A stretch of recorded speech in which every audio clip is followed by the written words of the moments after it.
Let's start with fentanyl. That name is everywhere, isn't it? It really is. What exactly is this drug? Our sources call it a silent killer. Sounds ominous. It does. Well, the sources are clear. Fentanyl is a synthetic opioid. Synthetic, so, man-made. Completely man-made, yeah. It was first developed for medical use, actually. Oh, right. For what? For managing really severe pain. Think like advanced cancer patients. Okay. But here's the kicker. It's unbelievably potent. How potent are we talking? Like 50 times stronger than heroin. 50. Wow. And 100 times stronger than morphine. 100 times. Okay, so that kind of potency, what does that mean when it hits the streets? Outside a hospital? Well, in hospitals, it's handled with extreme care. Tiny, tiny, precise doses. Okay, controlled. But on the streets, the sources describe it as a ticking time bomb. A time bomb. Because one of the most terrifying things they highlight is that street fentanyl, it gets mixed into other drugs. Mixed in? Like what? Like cocaine, Xanax, ecstasy, even fake painkillers made to look like the real thing. So people taking those might not even know fentanyl is in there. Exactly. They have no idea they're taking it. Until it's too late. Until it's way too late. And the amount needed to be too late. How small is that lethal dose? Can you, like, paint a picture? It's almost invisibly small. Just 2 milligrams can kill. 2 milligrams. What does that even look like? Less than a single grain of salt. That's terrifying. It really is. And the numbers, the statistics, they really hammer home just how bad this crisis is, don't they? They absolutely do. Just in the U.S. in 2023, over 70,000 deaths linked to fentanyl. 70,000. Yeah, think about it this way. Every 7 minutes, someone in the U.S. dies from an opioid overdose. Every 7 minutes. It's now the #1 cause of death for Americans aged 18 to 45. That's staggering. That changes everything. It's not just, a drug crisis. Yeah. It's a massive public health emergency. So where is all this deadly stuff coming from? Most of it, the sources say, is illegally made in labs. Secret lab. Yeah, clandestine labs, mainly in China and Mexico. Then it gets smuggled. Smuggled into places like the U.S. and Canada. Exactly. And the thing is, it's incredibly cheap to make. Cheaper than other drugs. Way cheaper. Yeah. And easy to hide, easy to transport, which means it's extremely profitable for dealers. Profitability, even if it kills their customers. Tragically, yes. That seems to be the calculation. And the human cost. It's just heartbreaking the sources share these stories. Yeah, they really bring it home. Like Alyssa, 19 years old, took one pill at a party, didn't know it had fentanyl, died before the ambulance could even get there. Oh, God. Or Jake, 22, had surgery, took what he thought was a pain pill from a friend. But it wasn't. It was a fake, laced with fentanyl. He never woke up. Just like that? These aren't just statistics, are they? They're people. Sons, daughters, friends. Gone in seconds. Exactly. Now, one source calls fentanyl garbage heroin. That sounds weird, right, given how strong it is. It does sound counterintuitive. Let's unpack that. Why garbage heroin? Why would anyone want it? And why is it so dangerous? Okay, well, to get that, we kind of need to talk about pain and pleasure. The basics. The real basics. They're fundamental forces, right? Guiding survival. Pleasure feels great, makes us repeat things. Pain yells, stop. For sure. But sometimes the body needs to juggle both. And that's where the opioid receptor comes in. The receptor.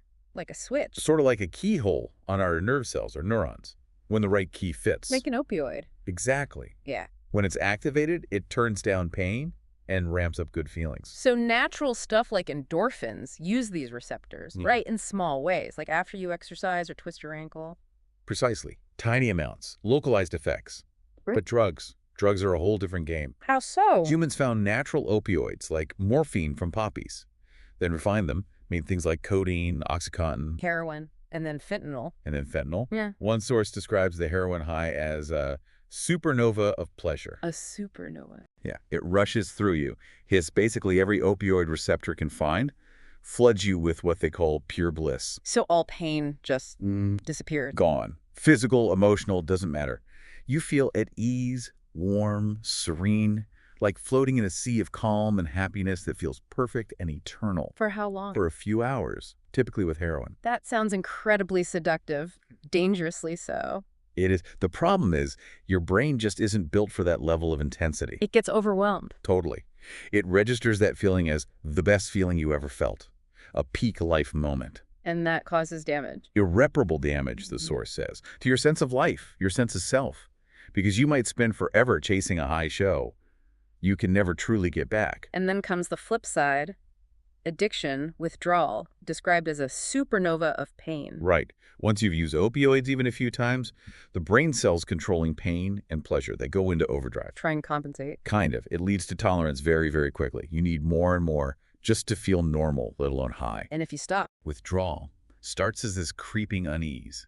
Nothing feels good. That serenity, gone. Replaced by deep anxiety, angst, worries get bigger. amplified into an existential crisis, as one source put it. Your pain circuits become hypersensitive. Bones ache, muscles ache. Physical symptoms, too. Oh, yeah. Intense sweating, vomiting, diarrhea. It's brutal. And it can last up to 2 weeks. 2 weeks of that. Yeah. Your mind, your body, just screaming for another hit. You're not chasing pleasure anymore. You're just trying to avoid hell. Okay, so where does fentanyl fit in this grim picture, if it's garbage heroin? Right. So fentanyl is, like we said, chemically maybe 50 times stronger than heroin. What? But that doesn't mean 50 times better. Actually, the sources say quite the opposite. How so? It hits the brain almost instantly because it crosses the blood-brain barrier super fast. Immediate rush. But it doesn't last. Leaves just as fast. Heroin high might last 6 hours. Fentanyl can fade in minutes. So the quality of the high isn't the same? Apparently not. It doesn't feel as good. Instead of that supernova of bliss, it's described more as a black hole of nodding away. Just oblivion. But it still has all the terrible downsides. Yeah. Addiction, withdrawal. Yes, and maybe worse. Worse, how? Because it hits so hard and fast, it seems to fry your reward center even more effectively. Makes it potentially even more addictive than heroin. Wow. And, like we already talked about, because you only need that tiny, tiny amount. Overdose is incredibly easy. Incredibly easy. It is, hands down, the deadliest illegal drug in U.S. history. Killed around 400,000 Americans just between 2013 and 2023. 400,000. So if it feels worse, is shorter lasting, and is more dangerous, why are people taking it? That's the crucial point the sources make. Generally, people aren't seeking it out. Nobody wants fentanyl. So who is it for? It's not for users. It's for dealers. A drug dealer's dream, one source called it. Exactly. Because it's dirt cheap to make. Easy to smuggle. Remember that potency. Right. Tiny amounts go a long way. Yeah. One truckload could theoretically supply the entire U.S. for a year. Compare that to heroin, you need poppy fields, big operations. Fentanyl just took over the supply chain. Took over the heroin supply. Pretty much. And that leads back to the unwitting victims, people taking it without knowing. That's the really tragic part. So many people who die from fentanyl didn't take it willingly. Because dealers are adding it. Adding a tiny trace, yeah. Huh. To anything. Cocaine, meth, those counterfeit pills that look like Oxy or Xanax. Why add it? To make those other drugs more addictive. Yeah. Get people hooked faster, ensure they come back for more. Turning the whole drug market into a minefield. That's exactly how a source described it, a minefield. In 2022, combinations with fake pills were involved in about 20% of fentanyl deaths. And the seizures are massive. Huge. In 2023, 115 million pills containing fentanyl were seized. 115 million. And get this, 70% of those pills contained a lethal dose. 70%. Just. Russian roulette. Basically. And about half of the fentanyl overdoses involved stimulants. Cocaine, meth. People just looking to party. Yeah, many just wanted to have a good time, maybe weren't regular opioid users, certainly weren't ready for an opioid surprise. Which is extra dangerous if you have no tolerance. Very Extremely dangerous. You can overdose incredibly easily with no prior opioid exposure. Okay, so fentanyl is a nightmare. But then our sources talk about something called crocodile. Ah, yes. Described as potentially deadlier than heroin and fentanyl, which sounds almost impossible after what we've just heard. It sounds horrific, doesn't it? What is crocodile? Well, back in 2013, there was this huge panic in the media. Headlines screaming crocodile had arrived in the U.S. From where? From Russia, primarily. It had already been ravaging parts of Russia. Leaving victims with, what was it, rotting flesh? Exactly. Rotting flesh, exposed bones, truly gruesome stuff. Where did it start? The sources trace it back to remote rural Russia around 2011. Why there? There was apparently a heroin epidemic, but heroin was expensive. Teenagers, desperate for an escape from, pretty bleak lives, needed something cheaper. Cheaper, but with the same kind of kick. The same opioid punch, yeah. And crocodile was the answer. And it's made from just awful stuff. A toxic cocktail is a good way to put it. Ingredients could include battery acid. Battery acid. Seriously. Seriously. Eye drops, paint thinner. The core ingredients were easy to get. Like what? Cafetin, that's an over-the-counter cold medicine with codeine. Okay, codeine is an opioid. Right. Then tropicamide, which is in eye drops. Mm-hmm. Then some kind of acid formic, sulfuric, maybe from hardware stores, drain cleaner, even battery acid, And gasoline. gasoline, or paint thinner, lighter fluid, something like that. And this is easy to make. Terrifyingly easy. The whole cooking process, 10 to 45 minutes, takes Yeah. almost no skill. Okay, so what does this brew do to the body? Well, the name crocodile, it comes from the Russian word for crocodile, Because? because users' skin becomes scaly, green, rough, like crocodile skin. Why? Those toxic chemicals, the impurities from the cooking, Yeah. they cause massive tissue damage around where it's injected, leads to necrosis. Necrosis. Tissue death. Tissue death, yeah. Users end up with limbs, parts of their body that look like. Well, like flesh-eating insects have gone to town. Bones exposed under decayed, peeling skin. That's beyond horrific. It's hard to even imagine. These wounds are traumatic, permanent reminders. You mentioned eye drops in the mix, tropicamide. What does that do? Ah, right.